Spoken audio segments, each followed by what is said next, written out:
Le urla, poi il silenzio. Una donna di 80 anni, che pare soffrisse di una malattia degenerativa, è stata trovata morta in casa, uccisa con alcune coltellate. La vittima è Grazia Rizzardi. Sul posto gli agenti delle volanti e la polizia scientifica. In casa il figlio di 52 anni, che è stato fermato e portato in questura.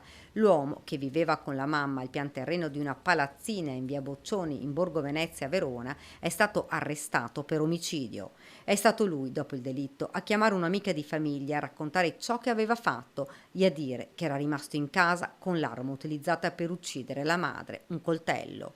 Immediatamente è scattato l'allarme e la donna ha subito allertato il 113. Le sirene hanno squarciato il silenzio di una giornata estiva dove i residenti sono scesi in strada attoniti e sotto shock. Alcuni testimoni hanno raccontato che poche ore prima avevano sentito delle urla provenire dalla casa, poi più niente. Il 52enne è descritto come una persona schiva che accudiva quotidianamente la mamma, debilitata dalla malattia.